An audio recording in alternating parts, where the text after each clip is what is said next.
So, hello everyone. Let's see the introduction and then we will start our topic.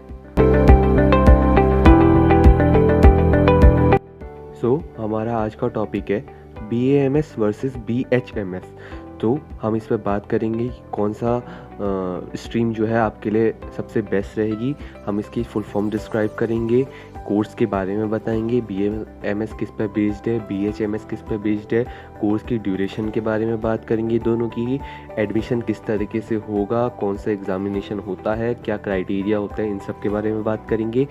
फिर इनकी syllabus के बारे में बात करेंगे और लास्ट में आपको अपना जो पर्सनल रिव्यू है वो भी बताऊंगा कि मैंने क्या चूज़ किया और किस वजह से चूज़ किया। नाउ तो बढ़ते हैं अपनी वीडियो की ओर। तो सबसे पहले हम देखेंगे फुल फॉर्म्स की BAMS किस चीज़ के लिए स्टैंड करता है और BHMS किस चीज़ के लिए स्टैंड करता है। तो BAMS generally bachelor of Ayurveda medicine and surgery के लिए स्टैंड करता है, जहां BAMS bachelor of homeopathic medicine and surgery के लिए स्टैंड करता है। अब बात करते हैं इनके कोर्स के बारे में कि ये कोर्स है किस चीज़ पे बेस्ड। तो अगर BAMS की बात करें तो एक आयुर्वेदिक एंशिएंट आयुर्वेदिक ट्रेडिशन पे बेस्ड है, हमारी आयुर्वेदिक मेडिसिन पे बेस्ड है, जो 5000 ईयर है उनसे पुराना ट्रेडिशन है, ये बेसिकली उस पर बेस्ड है, उसकी मेडिसिन पे बेस्ड है। इसको कंट्रोल करती है CCIM। तो CCIM इसकी कंट्रोलिंग बॉडी है, ये इसका एडमिशन करवाती है, यानी अंडर ग्रेजुएट्स को जो भी एडमिशन प्रोसीजर रहता है वो CCIM के अंडर ही रहता है। तो इसमें बेसिकली हम पढ़ते हैं कि आयुर्वेदा पद्धति क्या है, उसके बारे में नॉलेज गेन करते हैं, उसकी मेडिसिन एवं उसका कैसे यूज़ करना है, ये सब BAMS के अंदर आता है। नाउ अब अगर हम बात करते हैं BHMS की, तो BHMS बेसिकली होम्योपैथिक ट्रेडिशन पर बेस्ड है। होम्योपैथिक मेडिसिन के जो भी आपके ट्रेडिशन है पुराने, उन पर बेस्ड ये स्टडी होती है। इसमें हम जानते हैं कि होम्योपैथिक मेडिसिन का यूज़ कैसे करना है, पेशेंट्स को ट्रीट कैसे करना है, ये सब इसको भी CCIM कंट्रोल करती है। इसमें भी एडमिशन प्रोसीजर जो होता है वो सेम एग्ज़ाम के थ्रू होता है एवं सेम तरीके से होता है। तो CCIM दोनों की कंट्रोलिंग बॉडी है, बस बेसिक डिफरेंस ये है कि BHMS जो है होम्योपैथिक को फॉलो करता है, वेदर जो BAMS है वो आयुर्वेदा ट्रेडिशन को फॉलो करता है। नाउ अब बात करते हैं कोर्स की ड्यूरेशन के बेस पे। तो दोनों कोर्सेज़ की क्या क्या ड्यूरेशन होती है। तो अगर हम बात करें BAMS की, bachelor of Ayurveda medicine and surgery की, तो इसका कोर्स ड्यूरेशन टोटल जो होता है वो 5.5 ईयर्स का, यानी 5.5 ईयर्स का होता है, जिसमें से 4.5 ईयर्स आपको बेसिकली थ्योरी पढ़नी होती है और 1 ईयर की आपकी इंटर्नशिप जो होती है कंपलसरी होती है। इसके बाद ही आपको जो है डिग्री अलाउड होगी और आप अपना प्रैक्टिस कर सकते हैं। Now for BAMS also the course duration is same, यानी 5 ईयर्स का ही और 5.5 ईयर्स का ही इसका कोर्स ड्यूरेशन होता है। इसमें भी आपको थ्योरी जो है वो 4.5 ईयर्स की होती है और 1 ईयर की इंटर्नशिप होती है, वो कंपलसरी होती है, आपको करनी होती है। इसके बाद ही आप एज अ डॉक्टर आपको डिग्री अलाउड होगी और आप प्रैक्टिस कर सकते हैं। नाउ अब बात करते हैं एडमिशन क्राइटेरिया के ऊपर। तो आप क्या क्या एडमिशन का क्राइटेरिया होता है। तो बेसिकली 2 क्राइटेरिया होता है। एक तो होता है आपका 12th स्टैंडर्ड पे बेस, कि आपको मिनिमम 50 परसेंटाइल मार्क्स चाहिए होते हैं 12th स्टैंडर्ड में, ताकि आप इसके एग्ज़ामिनेशन को कर सकें, ले सकें, एग्जामिनेशन में पार्ट ले सकें।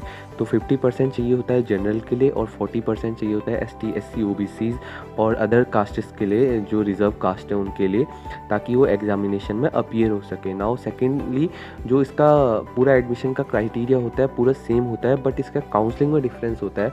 आपकी BAMS की काउंसलिंग अलग होती है एज़ पर जो भी यूनिवर्सिटी आपकी बताएगी या जो भी काउंसलिंग बॉडी आपको बोलेगी, और BHMS की काउंसलिंग जो होगी वो अलग होगी।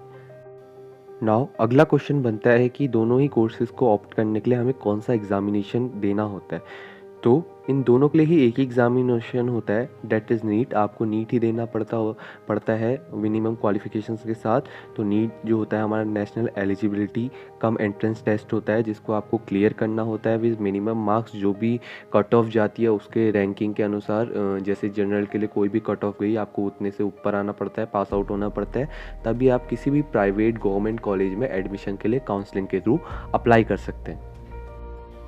Now the main part is what is syllabus of BAMS and what is syllabus of BHMS। तो अगर सिलेबस पे बात करें तो इसके लिए एक अलग वीडियो लगेगा, क्योंकि 5 ईयर का सिलेबस डिस्क्राइब करना, ईच सब्जेक्ट्स में क्या क्या चीज़ें होती हैं, ये डिस्क्राइब करने में वीडियो काफ़ी लंबा हो जाएगा, काफ़ी बोरिंग हो जाएगा। तो हम यहाँ खाली फर्स्ट ईयर के सिलेबस को इंक्लूड करेंगे। तो BAMS सिलेबस में फर्स्ट ईयर में आपको एनाटॉमी पढ़नी होती है, दोनों मॉडर्न और आयुर्वेदा के बेस पे। मॉडर्न बेस पे एनाटॉमी पढ़ते हैं और आयुर्वेदा के बेस पे उसको रचना शरीर कहते हैं। और फिजियोलॉजी आपको देखनी होती है, बोथ मॉडर्न और आयुर्वेदा। मॉडर्न तो आपको देखनी पड़ती है, आयुर्वेदा में आपको क्रिया शरीर भी पढ़ना होता है। नेक्स्ट आता है हमारा पदार्थ विज्ञान, आपको पढ़ना होता है इसमें आपको फर्स्ट ईयर में अष्टांग हृदय पढ़ना होता है।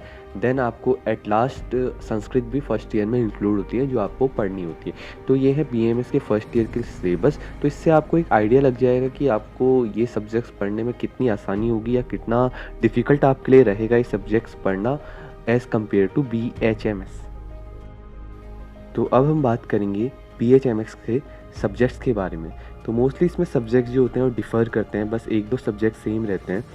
तो आपको पढ़ना होता है फर्स्ट ईयर में anatomy, physiology and biochemistry, homeopathic pharmacy आपको पढ़नी होती है, organon of medicine with homeopathic philosophy as a subject आपको पढ़ना होता है फर्स्ट ईयर में। देन होम्योपैथिक मटेरिया मेडिको भी आपको एज अ सब्जेक्ट पढ़ना होता है। So now the most important question is what are career opportunities in BAMS और in BHMS। तो सबसे पहले हम BAMS की करियर अपॉर्चुनिटीज़ के बारे में बात करेंगे, जो कि है आप आयुर्वेदा में स्पेशलाइजेशन कर सकते हैं, MD MS दोनों कर सकते हैं। आप आयुर्वेदा थेरेपिस्ट के तौर पे भी वर्क कर सकते हैं। आप चाहें तो क्लिनिकल ट्रायल कोऑर्डिनेटर के तौर पे वर्क कर सकते हैं। आप आयुर्वेदा फार्मेसी ओपन कर सकते हैं, आयुर्वेदा फार्मासिस्ट बन सकते हैं।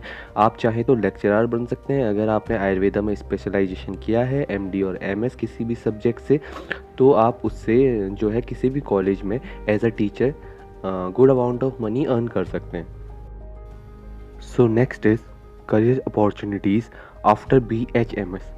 तो BHMS करने के बाद आप BHMS यानी होम्योपैथिक फार्मेसी ओपन कर सकते हैं, होम्योपैथिक फार्मासिस्ट बन सकते हैं।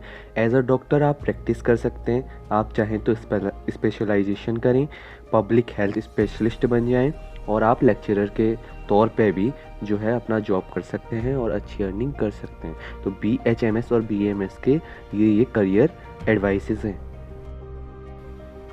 Now if I had to tell and share my personal experiences कि मैं क्या प्रीफर करता हूँ BAMS और BHMS, तो आई विल से ट्रूली यहाँ मैं किसी को किसी भी स्ट्रीम चुनने के लिए कोई सजेशन नहीं दे रहा हूँ, बस मैं अपने ओपिनियन शेयर कर रहा हूँ।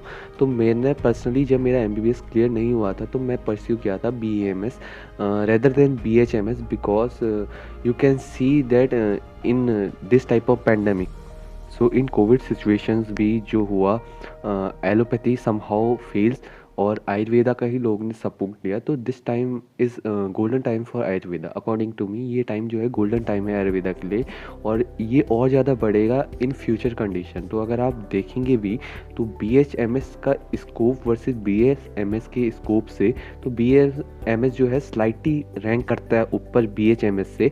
हालांकि आप किसी भी प्रोफेशन में जो है कुछ भी अच्छा कर सकते हैं, बट मैंने जो पर्सनली चूज़ किया वो BAMS था, और I am happy to choose BAMS now. So if this solves your query, so kindly subscribe our channel for more content like this.